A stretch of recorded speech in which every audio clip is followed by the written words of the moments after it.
కర్కాటక రాశి వారికి ఇంకా మీ జీవితంలో ఉన్నటువంటి కష్టాలన్నీ పోయినట్టేనండి. మీరు కర్కాటక రాశిలో జన్మిస్తే మీరు మీరు గాని, మీ పిల్లలు గాని విదేశాల్లో ఉన్నవాళ్ళు, మెయిన్‌గా విదేశాల్లో ఉండాలనుకునే వాళ్ళు, విదేశాల్లో స్థిరపడాలనుకునే వాళ్ళు, మీరు చదువు కోసం వెళ్తున్నారా? ఉద్యోగం కోసం వెళ్తున్నారా?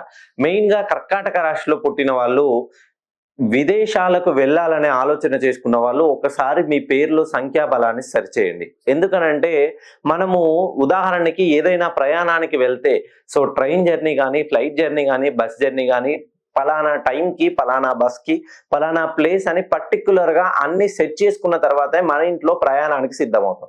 అలాగే మీరు విదేశాల్లో స్థిరపడాలనుకుంటే, లేదు ఇక్కడే వ్యాపారాన్ని ప్రారంభించాలనుకుంటే, మీరు మీ జీవితంలో ఏది చేసినా కలిసి రాకుంటే, ఒక్కసారి మీ పేరులో ఉన్నటువంటి సంఖ్యాబలాన్ని చెక్ చేయండి. ఎందుకనంటే మన పేరును బట్టే జీవితాలనేది తలరాతలనేది మారుతాయి. ఎలా అంటే చేతి రాతలతోనే ఖచ్చితంగా మీరు చూడండి అడ్మినిస్ట్రేషన్ పవర్‌లో ఉన్నటువంటి ప్రతి ఏ ఒక్క అధికారి అయినా, అధికార యంత్రాంగమైనా వాళ్ళ నేమ్ ప్లేట్ బోర్డ్ ముందే ఉంటుంది. లేదా వాళ్ళ ఎంట్రన్స్ ముందే ఉంటుంది. అది పేరుకున్నటువంటి పవర్.